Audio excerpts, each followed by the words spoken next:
Muy bien, quiero decir en primer lugar, un momentito que dejé por aquí el clicker. Aquí está el clicker. Feliz Día de las Madres a todas las madres de nuestra iglesia. Definitivamente valoramos su presencia, su aporte, su ayuda, su dirección, todo lo que hacen tanto en su hogar como en la iglesia. Estoy seguro que en otros ambientes con sus familias igualmente es muy importante. Y como Día de la Madre pensé que mujer que se respeta no cocina los domingos. ¿Cuántas cocinaron? ¿Cuántos cocinaron? ¿O van a cocinar? Yo sabía. Y aquí está la realidad de las madres. Miren, dice, mis hijos cada vez que me siento un ratito. Vea bien la imagen, van encima de ella. ¿Cierto? No, así le pasa a las mamás. Quieren descansar un ratito y ¡pum! Ahí van todos los hijos. Bueno, esa es otra parte de la realidad de la vida de las madres. Dice, mamá, ¿cuál de las amigas que te presenté crees que es mi novia? La de negro. Wow, ¿cómo lo supiste? Fue la que me cayó mal. Sucede. Eso es todo lo que puedo decir, sucede. Ese es un poquito el opuesto. Dicen que la suegra es como la estrella, entre más lejos, más bella. Me da pena decirlo, pero solo quiero que se rían un ratito. Yo no creo eso, solo quiero que simpaticemos con el momento. Muy bien, estoy hablando de los orígenes de la iglesia. Básicamente estoy tratando de explicar cómo surge el movimiento cristiano, porque no siempre ha existido. Es una de las cosas que más he venido subrayando. La iglesia es un movimiento que surge después que muere Jesucristo y resucita. Yo les he dicho varias veces, si usted hubiera conocido a los apóstoles o a Jesucristo y le pregunta de qué religión es usted, ellos no van a decir yo soy cristiano. No existía el cristianismo, no existía. Ellos hubieran dicho que yo soy ¿qué? Judío. Jesucristo se consideraba claramente un judío y él lo dice muchas veces en los evangelios. Si usted lo lee, él nunca dijo yo soy cristiano, tampoco dijo vengo a iniciar el cristianismo, porque el cristianismo surge después con base a un mandato que se puede sintetizar en este pasaje que ya lo he mencionado, que dice, la paz sea con ustedes, repitió Jesús, como el Padre me envió a mí, así yo los envío a ustedes. Ahí está, por decirlo así, el meollo, el corazón del inicio de la misión cristiana. Después de la Pascua de Resurrección, Jesucristo les dice a sus seguidores que les da su paz. Y miren esa frase, como el Padre me envió, es un verbo que hay que subrayar, como me envió, así yo también los envío a ustedes. El cristianismo, el movimiento cristiano, la iglesia, inicia como un movimiento de ser enviado a hacer algo, ser enviado a predicar, a modelar la vida de Jesús, etcétera. Pero ese es el meollo, por decirlo así, de lo que es la fe cristiana, ser enviado a hacer algo. Y los apóstoles, especialmente dos de ellos, lo tomaron muy en serio. No sabemos mucho del resto de los apóstoles, aunque hay tradiciones que dicen que algunos fueron a la India, a Persia, a Egipto, etcétera, y es muy probable porque hay movimientos cristianos en esas regiones. Pero lo que quiero subrayar hasta ese punto es que Jesucristo los envía. Es decir, el cristianismo no es uno que se queda en cuatro paredes esperando que la gente llegue, sino que son seguidores de Jesús que van. Y eso es lo que vemos precisamente en la lectura de hoy del libro de los Hechos que voy a tocar. El tema que quiero subrayar es la obra misionera. La obra misionera quiere decir ir, salir, ir y conocer otras regiones culturales, geográficas, barreras que se habían creado en aquel entonces en todo lo que era el Imperio Romano. Les he dicho que más o menos eso que ve coloreado era el gobierno del Imperio Romano. La parte que parece una bota, eso es Italia, y el centro sería Roma. Ahí estaba el corazón del Imperio Romano. Y les dije que el Imperio Romano tenía un promedio de 60 millones de habitantes. En esa época, 60 millones de habitantes. Pero el cristianismo era apenas un alfiler en un pajar. Ya les he dicho que probablemente por ahí del año 100, solamente es un estimado muy general, encontrarse con los 60 millones del Imperio Romano, probablemente habían unos 15,000, 20,000 cristianos, tal vez 50, nadie sabe con precisión. Lo único que sí se sabe es que era un movimiento chiquititico, muy, muy pequeño, pero ya estaba en movimiento, ya empezaba a desplazarse, porque en aquel entonces obviamente no había internet, no había telégrafo, no había televisión, no había radio, no había una forma masiva de comunicación, así que el evangelio se fue esparciendo de boca en boca, de lugar a lugar. Un mercader que venía y compraba y escuchaba el evangelio podía llevarlo a su región, y poco a poco se fue expandiendo como una pequeña ola el cristianismo. Como dije, fue algo pequeño. El otro pasaje que da inicio al movimiento misionero se encuentra aquí, Hechos 1:8, donde dice Jesucristo le hablando a sus seguidores que cuando venga sobre ustedes el Espíritu Santo, recibirán poder. ¿Y cuál será la secuela? Serán testigos en todo el mundo. Serán testigos en todo lugar. Y así es como inicia el movimiento cristiano. Es decir, personas que reciben el Espíritu y van y predican a otros lugares y convierten poco a poco, poco a poco, poco a poco. Esa es la forma en que se creció el cristianismo. Ahora, quiero mencionar esta gráfica, este mapa que mostré la vez pasada, que en resumen, yo sé que es un poquitico difícil definir los movimientos geográficos, pero lo que solo quiero que aprecie es que estos son movimientos del apóstol Pablo que se llaman los viajes misioneros. Todos salen de, vean, solo voy a decir, abajo aquí estaría Judea y Jerusalén. Y la historia bíblica dice que de Jerusalén, la próxima iglesia más importante en la antigüedad, la primera fue la iglesia de Jerusalén, aquí en el sur, en esa franja, en el sur, ahí yo sé que no lo alcanzan a ver, pero ahí dice Jerusalén. Ahora usted ve una franja que sube a una ciudad súper importante que aún existe, que se llama Antíoco. Antíoco. En esa ciudad se funda una de las iglesias más importantes en la historia del cristianismo. En esa iglesia, en la ciudad de Antíoco, allí es donde llega a convertirse prácticamente el apóstol Pablo con otro ayudante que se llama Bernabé. Y entonces entre Bernabé y Pablo son los primeros que son enviados como misioneros.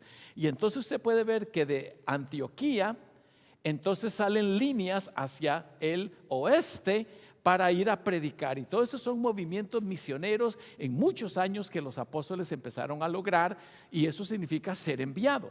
Como decía el evangelio, como el Padre me envió, ahora yo los envío a ustedes. Entonces toman en serio el movimiento, el mandato de ser enviado.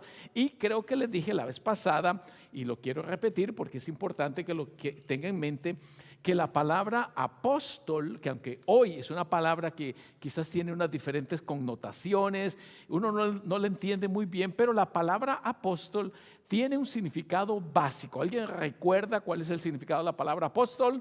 A la una, a la dos, y enviado. Muy bien, enviado. La palabra apóstol dice en su esencia ser enviado.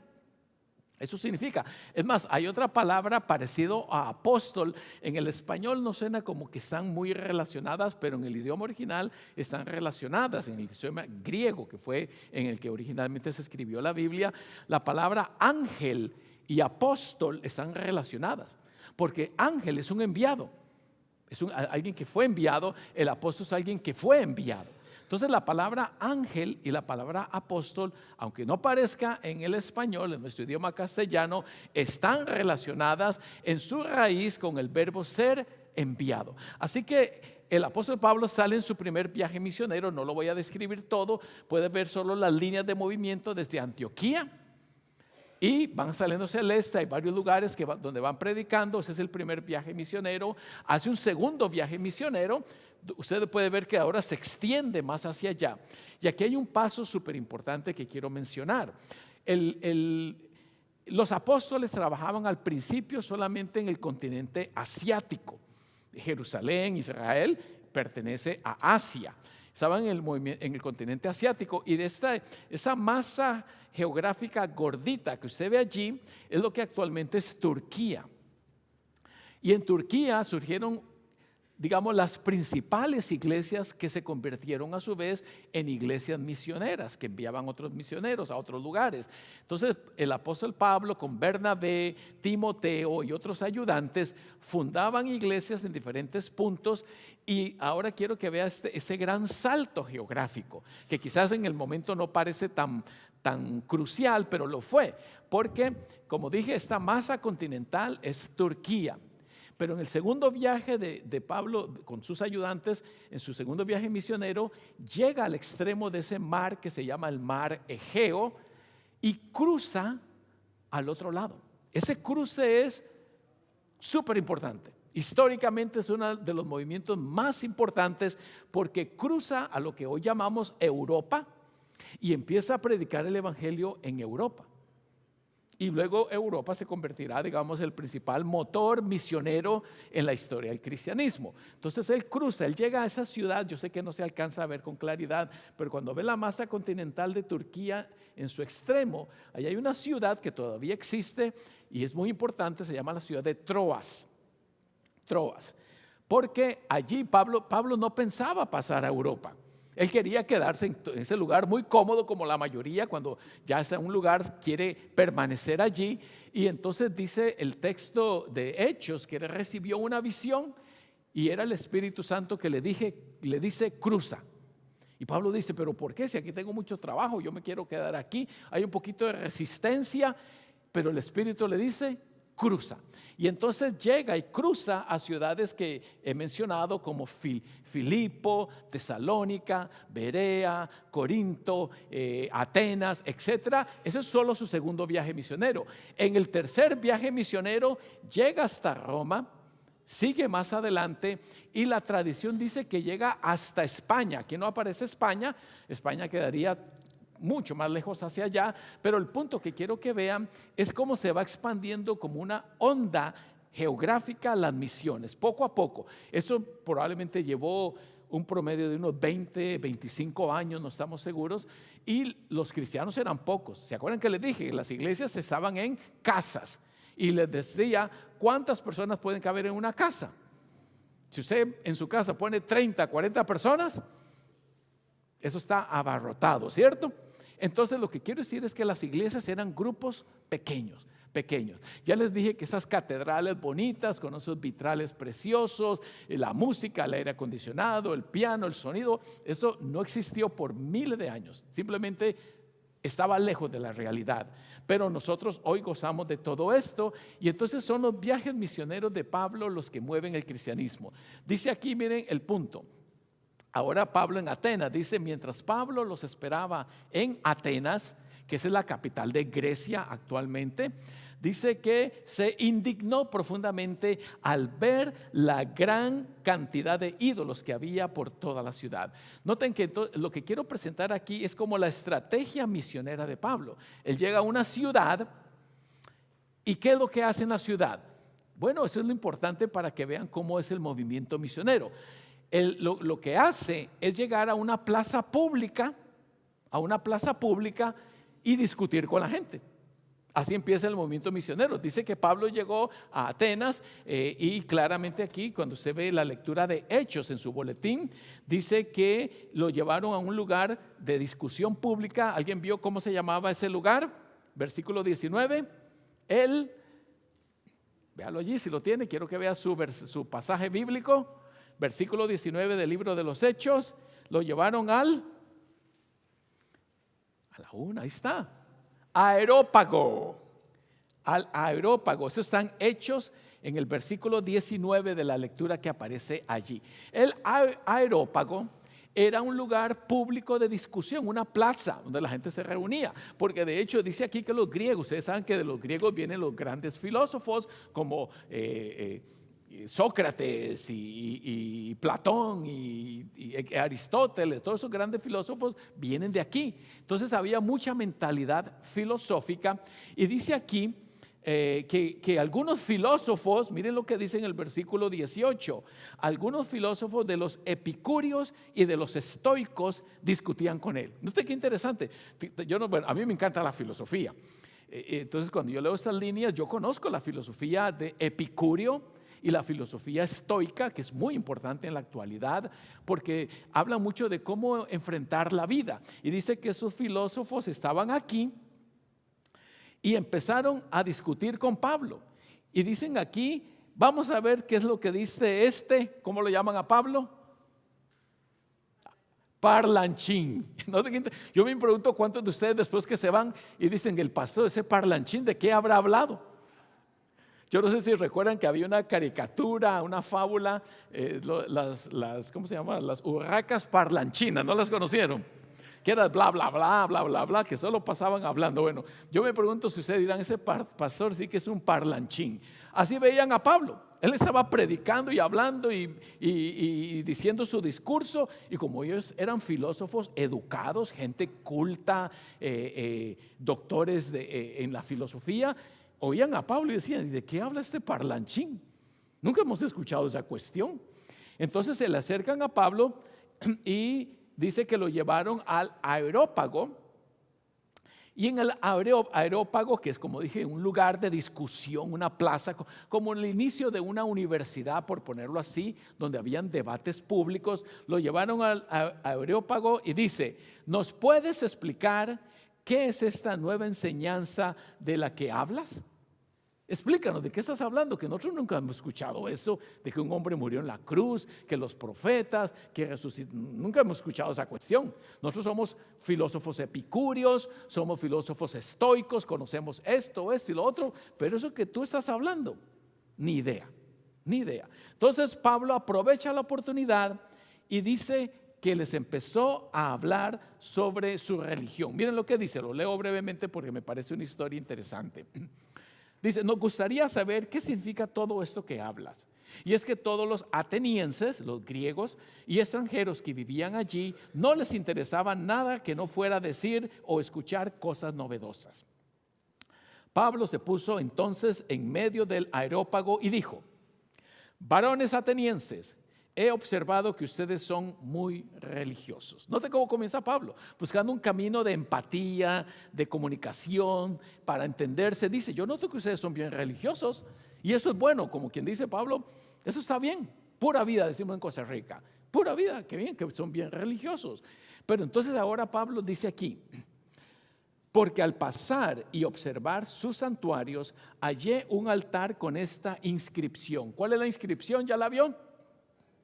Al Dios no conocido. Vea qué interesante, a mí me llama la atención, solo quiero que vea la estrategia de Pablo, cómo se está acercando él a esta gente. Miren, yo veo que ustedes son gente muy religiosa, pero también quizás vio el altar al dios Poseidón, al dios Thor, al dios Zeus, al dios de Minerva, al dios de no sé. Y aquí hay uno que dice, por si acaso me faltó un dios, al dios no conocido. A mí me parece muy interesante esa estrategia del apóstol Pablo, cómo está tratando de atrapar, digamos, la atención de la gente, y por eso quiero que vean su estrategia misionera, que es empatizar de alguna manera con los griegos, tratar de buscar un punto de terreno común. Les dice que son muy religiosos y de allí viene su discurso. En su discurso dice, miren, como vio el altar al Dios no conocido, miren lo que dice. A mí me parece como que Pablo es muy vivo, por decirlo así, vivo en el sentido positivo, porque como vio, digamos que ese es el altar que tiene una piedra que dice al Dios que nos falta, por si acaso hay uno que se me olvidó, ahí tengo un altar extra. Entonces dice Pablo, porque al pasar por sus santuarios hallé un altar con esta inscripción, al Dios no conocido, pues al Dios que ustedes no conocen, ese Dios les anuncio. ¿Qué les parece? Eso me parece a mí fenomenal. Ese hombre dice, yo lo voy a atrapar acá. Al Dios que ustedes no conocen, ese que tienen allí, es el que yo les vengo a predicar.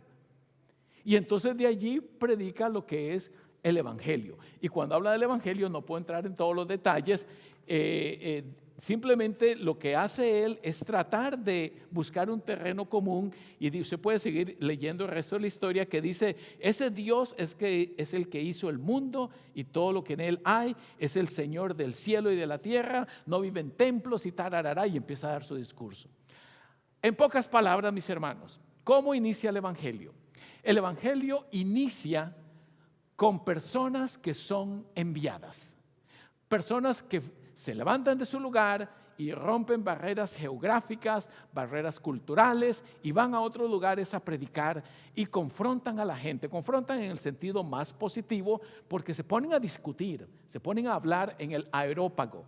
Y eso es una estrategia que nos enseña a nosotros que si queremos crecer, no podemos esperar solo que la gente venga, sino tenemos que ir donde ellos. Tenemos que invitar, tenemos que animar, tenemos que ser agentes de cambio. Eso es lo que yo veo en esta estrategia. Así que en pocas palabras, yo quiero que hoy quede en su mente que la iglesia crece por la obra misionera de algunos hombres y mujeres que estaban activos, tomando en serio el mandato de ser enviados.